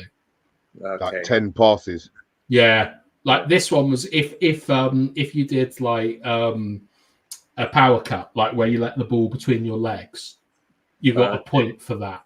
So players begin to position on diagonals like York and Cole, and when you're on a diagonal, you're more likely to be able to do give and goes. You're more likely to be able to spin on the blind side of a player. And the thing is that like I was one of the only players that hadn't been through an academy system, or at least a professional one in the UK. And all these other like Europeans that I'd come in with, they'd all been through academy systems, and they were absolutely rubbish at it because they could never recognise that a structure had formed, and they were too concerned about, they were like robots passing to the outside foot and things like that. And I saw something today from Glenn Hoddle, which is, I always say this, Yabba, that my favourite pass is the outside of the foot flip from midfield. Like Hoddle said that when he was 12, he did that, and he got told off in the academy because he shouldn't be doing stuff like that. Mm-hmm. And I feel, I relate to Glenn Hoddle on that. That's exactly the pass you do because no one's expecting it. Changes the tempo and the angle. Yeah. But basically, this box that Amorim plays, I think that they work off these principles. I think that it is essentially like organized chaos. Yeah. And that is how they basically kind of break down blocks very quickly because they're not a possession-based team. They're not one. They don't recycle the ball. They don't try and work a block. What they try and do is they try and use Gyökeres to win 1v1s or duels out wide in the channel, and then they all spring. And when that doesn't work, they go through the midfield and they try and use these emergent structures to melt the blocks. Okay. All right. So can I ask you, what games did you watch Sporting? I watched Sporting versus Nacional. I watched Sporting. That was yesterday. That was the other day, wasn't it? That game. Yes. Yep. I watched Sporting versus PSV in the league. I watched Sporting versus Tottenham, and I watched Sporting versus Manchester City. Tottenham. When was that played? 2 or 3 years ago. Okay. They won 2-0. So they lost against PSV. They drew 1-1 against PSV. They lost 5-0 against City. They won yesterday, and they beat Spurs 2-0. Okay. Okay. So essentially, this is what I see from them. I'm not sure if this is correct. This is what I see. I don't know enough about top level football to say if it is completely correct. But what I can tell you is that it means that their counter press is extremely strong. Because when you organize yourself around the ball, as opposed to spaces, you have more men that are able to apply more pressure. And it makes an easier counter press because you're all there already. Which brings me on to his counter press. Sorry, Double A, I haven't seen Amorim's results against Ten Hag.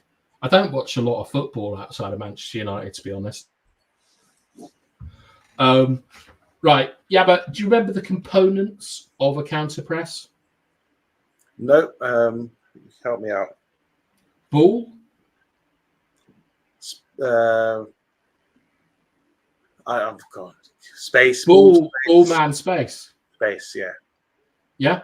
So what you normally see in a counter press, right, is you see the player nearest the ball applying pressure, and then you'll see either players man marking or marking passing lanes, stuff like that. Like all counter presses are kind of rigged around those things.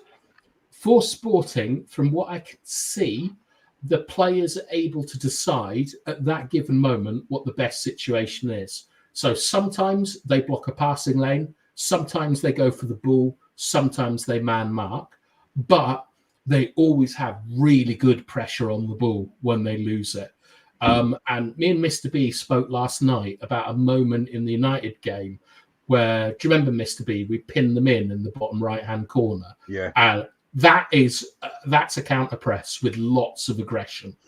Like, and when you play La Nuestra, that's what you get. You get really good counter presses. Their resting defense is normally pretty good. It's very, very structured in a 2 and a 3. And their line is, I've put medium rare here. Their line is quite high. It's not as high as like Tottenham's or as Barcelona's, but they had this bloke in there called Coates, who I think used to play for Liverpool. Not particularly fast. Like Ruben Dias isn't particularly fast. They have it like it's high, but it's not really high. Okay. Have you got any comments, Mr. B? Or are you still thinking about Latin American? No, football? I'm just no. I try to, when you say stuff, I just try to focus on players, and I just think about what I could do for my Saturday team. To be fair, so I'm listening. I'm listening. All right. So don't worry, we'll be finished soon, lads. Attacking the final third, they're not a possession-based team.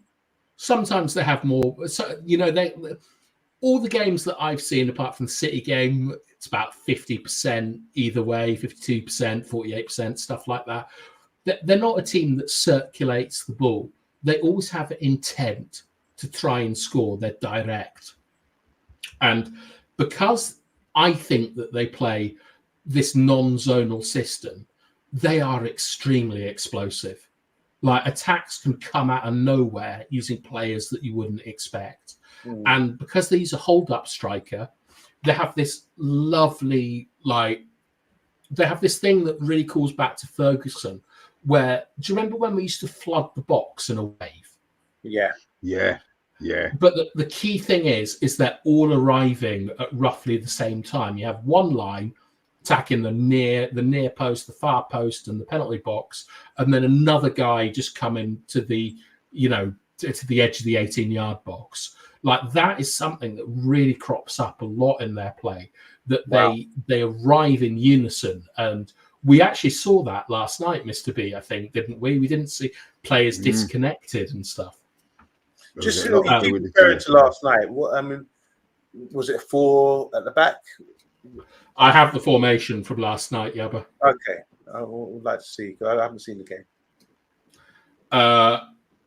Well, can I do the weaknesses first? Yeah. There's a lot of things that worry me about this system. A lot of things, because a lot of them are kind of Ten Hag stuff.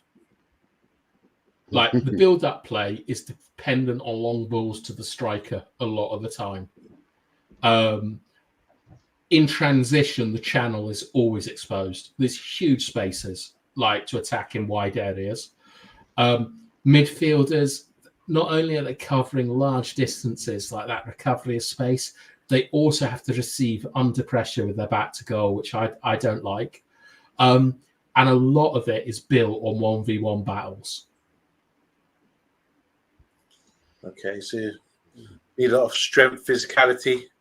Yeah, all the things we lack.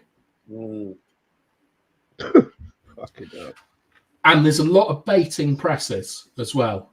Like, so there's a lot of foot on the ball and then exploding. And I'm not, that's less in your control.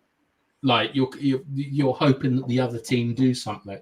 So teams that sit back are very difficult to break down. Are there any comments? I feel the energy is quite low at the moment. I know we're all very tired. I think it's more of a study thing, but yeah, it is late. But you know what it is? Things. See, when you mention these things, you see it in game, and then it makes sense. If you see what I mean. Mm-hmm. So you've got this information once the game is being played, and then you see the inverted wingback cross the ball from wherever he's supposed to be crossing it from. I think that's when you tend to understand. At the moment, everybody's got their own opinion on what the actual system looks like. But once it is played, and then you realize, oh, Bruno's role is this one. Rashford's role in the team is this one. Mm-hmm. That's when it becomes for vigil. I can only do things visually, so I'm listening to it, taking it in, working it out with my Saturday team players, and then it's easier for me to process. So that's why I look like I'm deep in thought. I think it's really interesting seeing how a different formation requires something different from the players, and you've really gone into detail about individually what each position, especially the centre backs, the two wider centre backs and the middle guy, what their role is and what they're expected to do. And it's about coming into a team and sort of, if you've got an idea of how you want to play the game, like Amorim does, can you also adapt temporarily and play a winning brand of football? Because you can't afford to have time mid-season when we're behind and we're down in the league to sort of turn it around, expect people to pick it up so easy. So a good manager, as we saw last night, needs to be inspiring. Ruud inspired them. Obviously, they feel they can breathe again. But it's going to be very interesting. I'd love to watch. I don't know if there's a Champions League fixture before Amorim comes in, but I would love to do a watch along on Sporting like you guys have. Like Pete's saying, it's very difficult for us to take this all in without seeing a Sporting Lisbon side. I get that, but in your experience, like with no false modesty, you are a much better player than 95% of the world's population, or you were. Do you think that good players just adapt? Because I do. Yeah. Most probably do. Yeah, I think you do. And it's in like what you said there about the mindset about playing that Brazilian style of football, street football.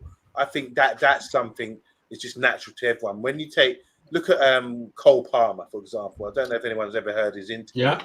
He doesn't strike me as the most brightest guy. He doesn't come across that way. But when it comes to instinct and making things happen, he's a genius on the pitch.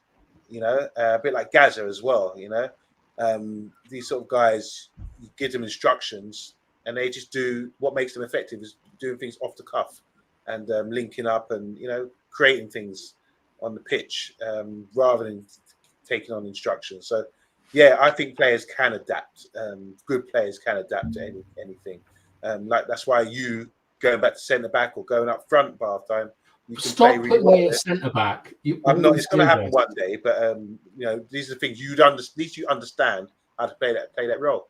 Same with Mr. B. Mr. B's played in various positions.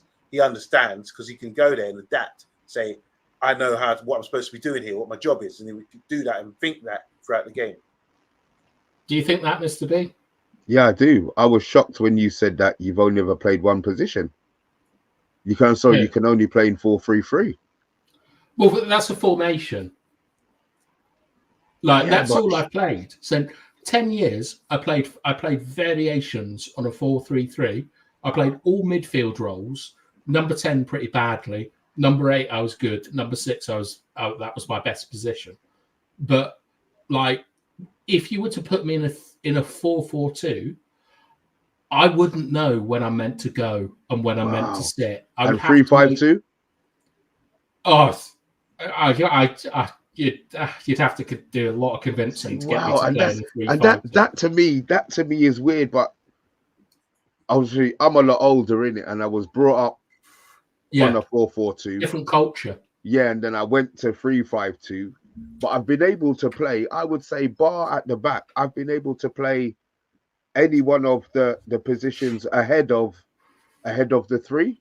So whether it was the holding midfield, I couldn't do it well. I understood it, but I couldn't do it. But the wing back roles, especially when I was younger, I could do, and the forward roles I could do. So it's weird when I hear you say that. For me, it's about relationships, because like a lot of the time when you play in midfield, you're mainly concerned about space, right? You want to be as annoying as you can at all times. Yeah. So you're going to move into interior areas, you're going to drop, you're going to go forward, you're going to do all these things, but the player next to you has to react to that. So when you think of like my kind of first memories of United are kind of Keane and Ince, like it was amazing to me that they were both box-to-box players, but they had this kind of relationship where they knew when one was going to sit and when one was going to go. And for me, if we were just going to play a 4-4-2 game now, I would have to wait to see what my midfield partner did before I did anything. Okay. So that's not necessarily about reacting to the game. It's about reacting to what my partner is good at, where he's comfortable, like what he wants to do and what he doesn't want to do, and stuff like that. So if I'm watching a game that is playing 4-4-2, I find it difficult to kind of understand that relationship, because I've never played in just a two. Fair enough. And with the 3-5-2, like I think about the way to break lines and the way to be most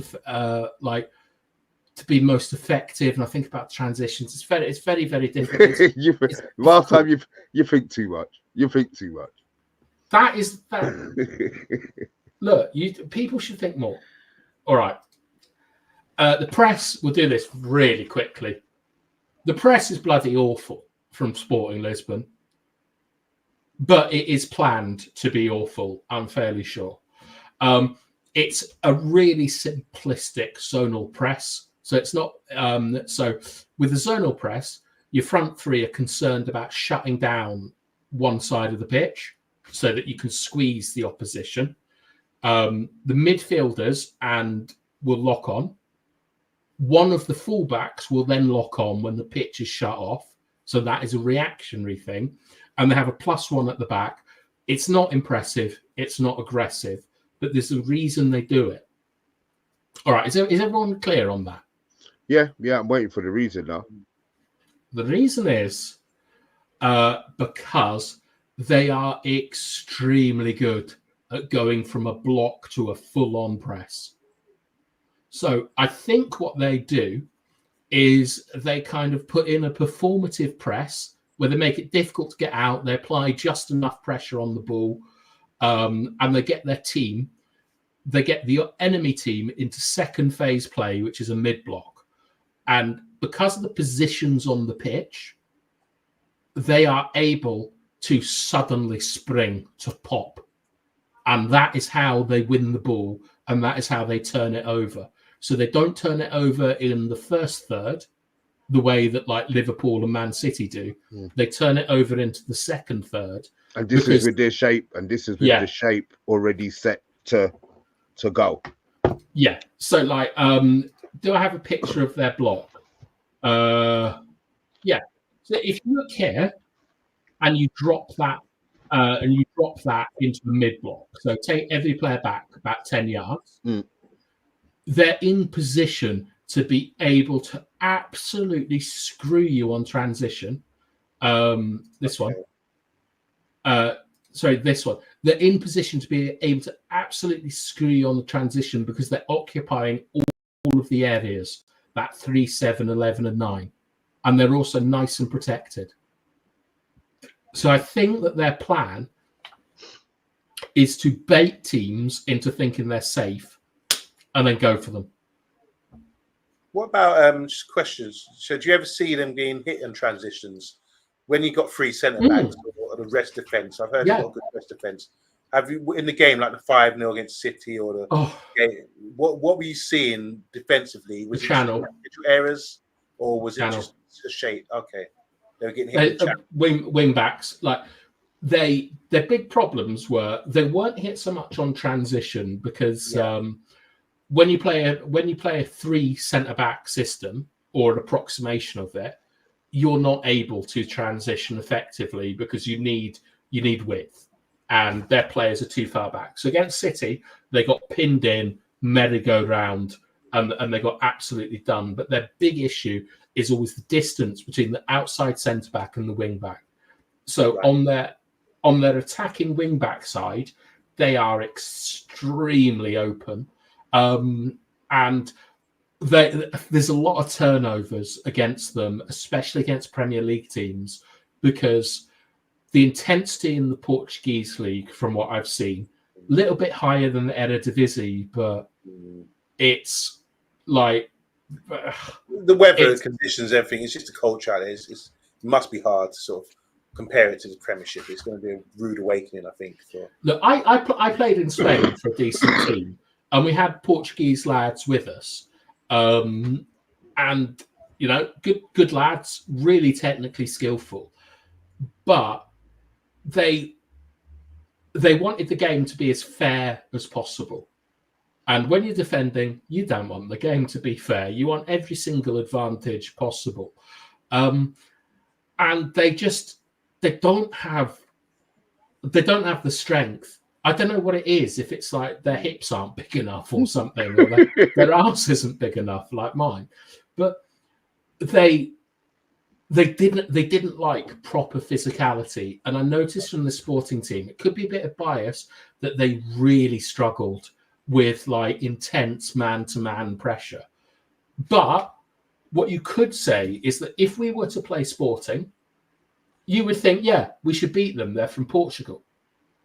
And they've beaten Arsenal, and they've beaten like Tottenham over the, in European football. They beat Arsenal on penalties, didn't they? It was a draw, I think. I watched that game.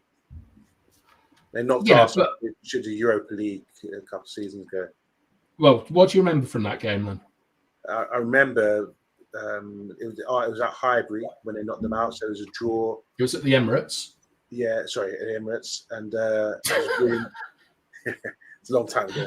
I remember Sporting playing really well, link up play, get building as a team, and really surprising me because I didn't know many of their players, but it's just more about the way they played and got up the team and got around Arsenal, which is really impressive because I wasn't used to seeing them, And at the time, obviously, Arsenal, this is only a couple of seasons ago, they were on fire. They're a really good, solid team. And I was really impressed with the way that they were matched. Just like seeing a clash of styles, a good Portuguese side, players I'm not familiar with, able to sort of counteract a strong, physical, technical Arsenal side. And I thought that was really impressive, the way they managed the game. They created chances against them as well. This was the manager in charge right now. And like, had you seen Ten Hag's Ajax? Yeah, I did watch them that year in the Champions League, but beyond that, no. I think when I did watch the cup final against PSV, I think it was, they lost 2-1 before he came to United, and couldn't really gauge much from that either. It's, like you say, I think you've watched 4 games by half time, but I think, like I said, it's difficult to sort of assess it. Yeah. Say that's Portuguese league, that's Dutch league, or whatever. It's hard to sort of convert that into what will happen at Man United. Who knows? He may come along and have a new plan or a new system which he might incorporate. Absolutely. Like, he's, from the games that I've watched, I deliberately watched them over like a long time period, like 3 or 4 years, to see the kind of evolution of the team. Because, like, if you were to look at Klopp's Liverpool, you don't want to look at Klopp's Liverpool when they've got Van Dijk and Alisson. You want to look at it before that and see kind of like what the plan. Yes, shout out to my man Jeff, big booty boys. Sorry, but like he definitely likes a physical striker, and I really think that Rasmus could be that guy. He could be. I'm hoping he is, but I think what we have to prepare for is something very, very different to what we're expecting, which is it's not a possession team. It's not a team that like is going to have patterns of play that we see all the time. There's going to be a lot of basketball football. And with our squad, he can't play that at the moment. Yeah. Like Casemiro, Eriksen's, Kobe's, you can't play that. So there's going to be a kind of adjustment period.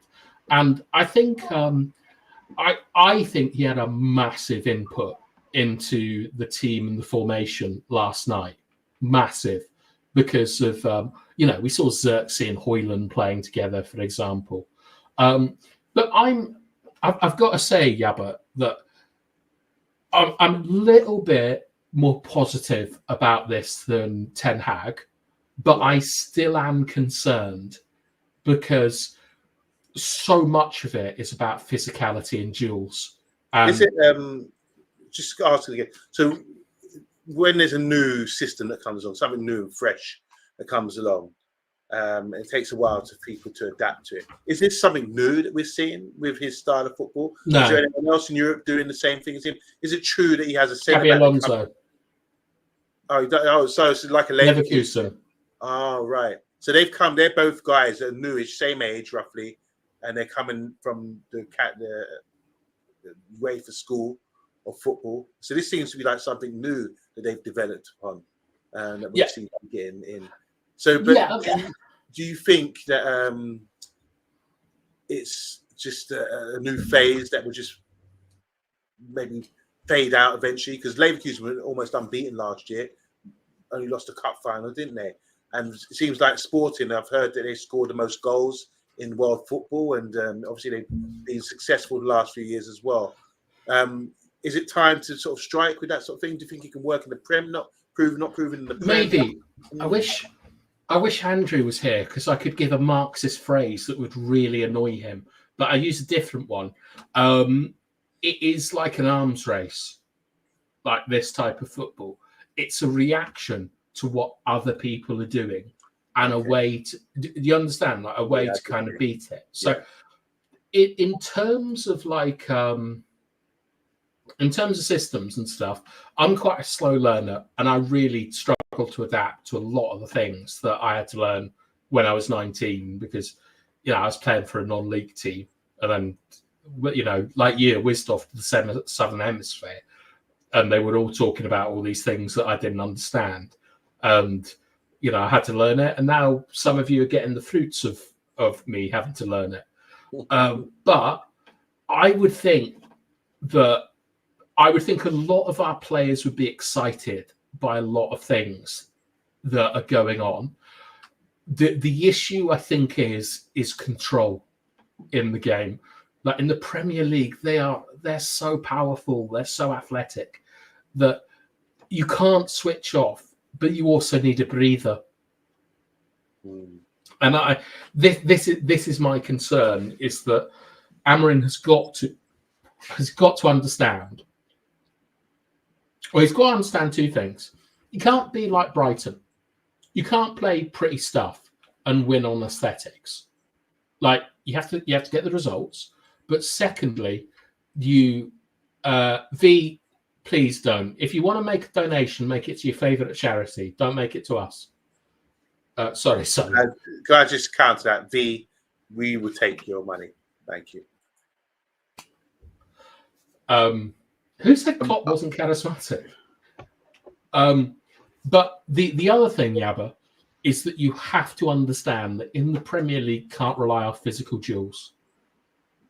Yeah. Like look at Manchester City.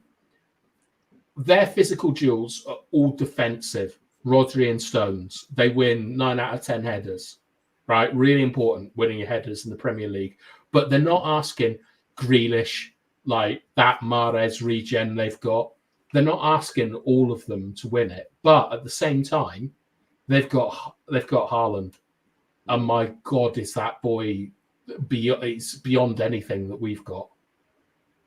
So physicality is so important to respect in the Premier League. Just want to say hi to Dav147. Obviously, snooker score, maximum scoreline. He's saying here, City won the league last season. with a 3-2-4-1 using 2 10s. That system suits our squad balance, in his opinion. Well, when we talk about formations, this is the formation that I saw last night. Oh, wow. Oh, wow. Right, Mr. B, you watched the game. What are you disagreeing with here? I've put, of all the players we saw, I think I've put the Second best half. ones. I'd say second half, this looked more like, because Bruno wasn't really out on the left in the first half, was he? No, but he was in the second, wasn't he? That's Amorim's side. I'm shocked. That's Amorim where he played, we're Yabba. talking about. Wow, that's what Rude played yesterday. But Yeah. they said that Rude, Wow. they said Rude's been speaking to him, innit? They've had conversations. I said that. Or was it you? Well, it came out today.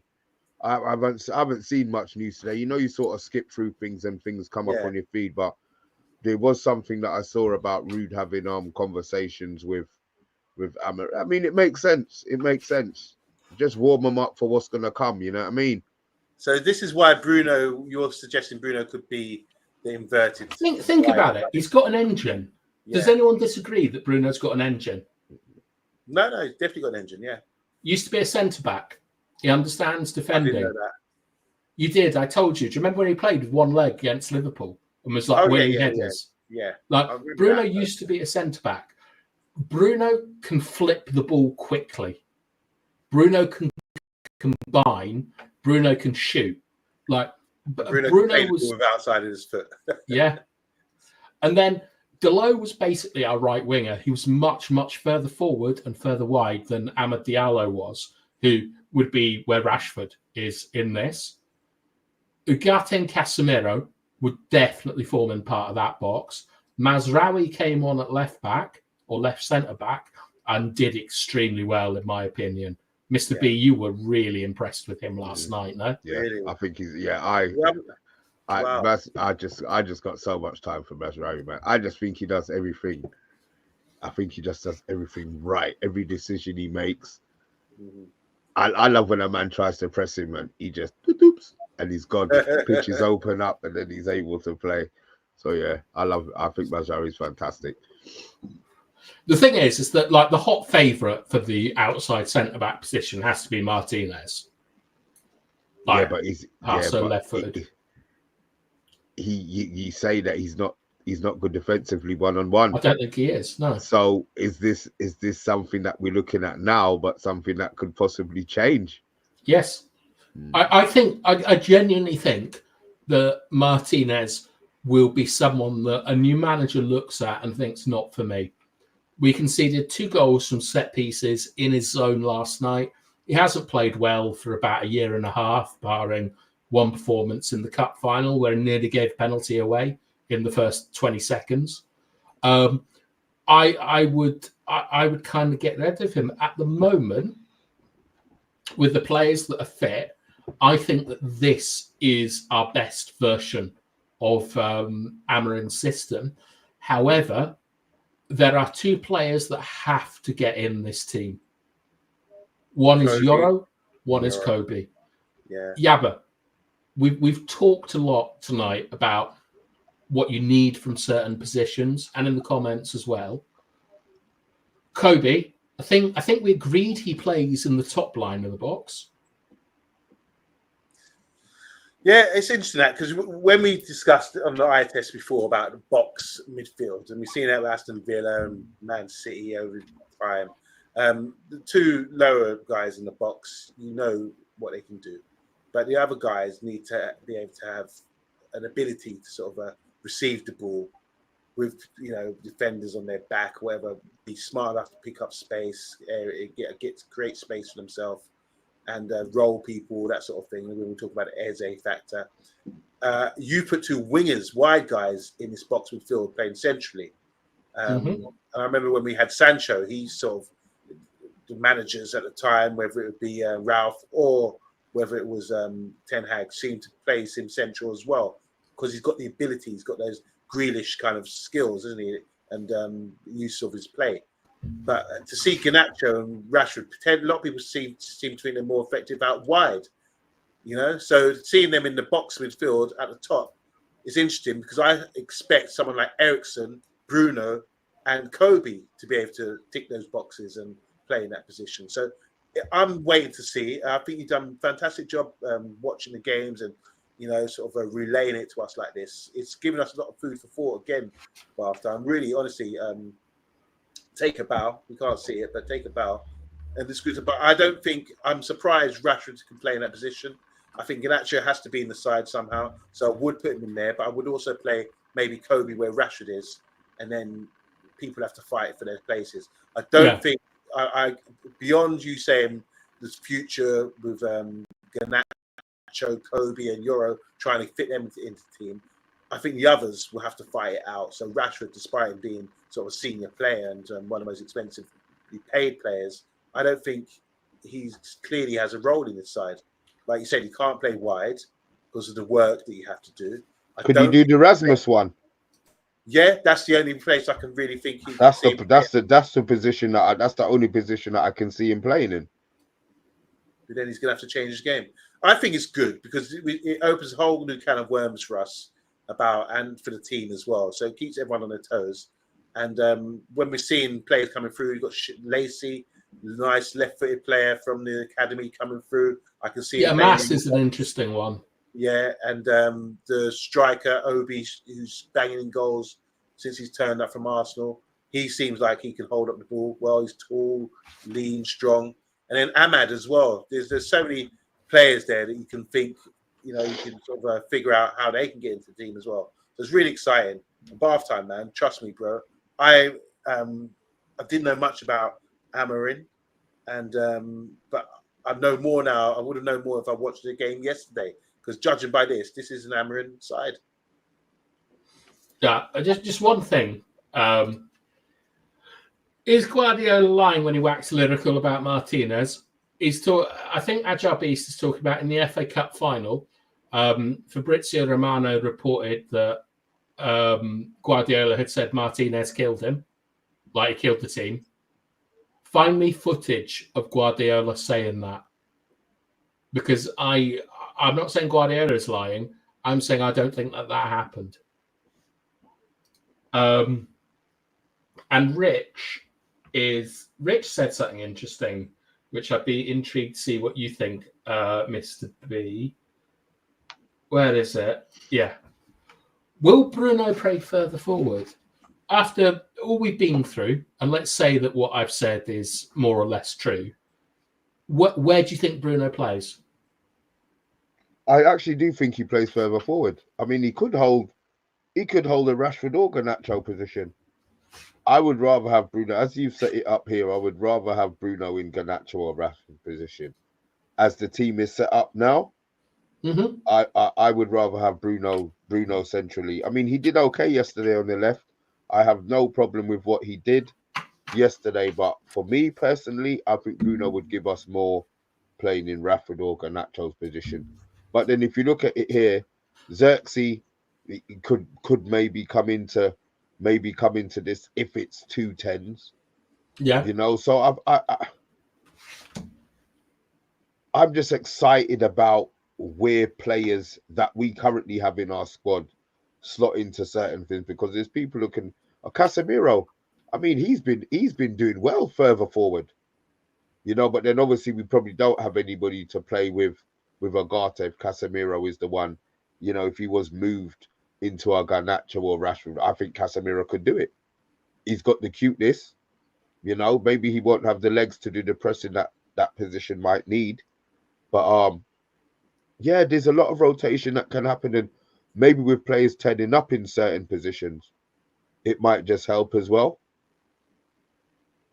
And possibly, like I think Collier, Amas, Wheatley, I think there's hope for those boys. Oh wow! Like Collier, I think could play the Casemiro position. Wheatley, I think Wheatley maybe he's got better hold up play. Amas, he could sort of like if we swap the way we play and we have like the more sort of standard fullback, just up and down, like maybe it could be Amas. And there's no inverted nothings here, is there? Bruno's inverted. Yeah, he's been the only one though, right? Yeah. Okay.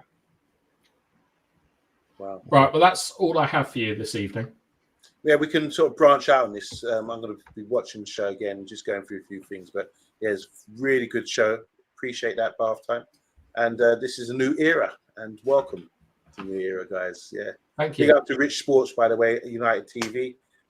Make sure you subscribe to him. And guys in the comments, thanks for sticking with us on this one. It's really good stuff. And you can take this away and actually we can watch this. So I think we're playing sports. Well, I'm saying we, like we're Sporting, but Sporting are playing Man City in the Champions League next week. That's the game I'm going to make sure I set my timer and get to watch that. I really want to sort of check this out now and see what's going on with this team. What, do you want to do a reaction to it instead of? Yeah, I would like, if I can, and if I'm not working, I can get to watch the game. Maybe we can do a live watch along or something like that. I really would consider that. That'd be interesting. It's called, they call hate-alongs, but yeah, we can do that. I'm sure there's ways of getting it up, yeah. All right. All right. Well, unless there's any questions, and they've got to be interesting or about like scary films that you've seen. Thank you very much, V. Thank you, Richard. Like, look, only clowns and children need applause. Just say GG. It's fine. Just take a bow and accept it, man. You know, it's not easy to take compliments, but it deserves. You deserve it. But a lot of work into this. And when do I not? Yeah, I know, but you have to be applauded for it. So take a bow. No, that's standards, right? That's what Roy Keane talks about. Is that like these people come in every night for some reason to talk to us, and you've got to do your absolute best for them. About pride in your own work. All right, enough of this. It's like a notch time, isn't it? Like a notch, indeed. Like a notch from me. Good night, guys. Thanks a lot. Like a notch from me. Like a notch from me. Oh no, we've got to say what our plans are. There's no show tomorrow, is there? No, what we'll do, I'm going to try and get up here. Fridays have turned into a hectic day for me. Yeah. So we'll sort out getting our preview up. It may well be a pre-record, but we will get a preview up and see you all back on Sunday. Yep, Sunday for the Chelsea game. Watch along, yeah? Yes. Yeah. Hit your notification bells, guys, because I've got an airport trip as well that needs to get done. Little man's got football, so again, it's my weekends are no longer my own, I'm afraid. All right. Well, thank you very much for everyone that's watching. We really appreciate each and every one of you, and I hope that you have a great weekend. And we'll see you on Sunday. Like a notch. Like a notch.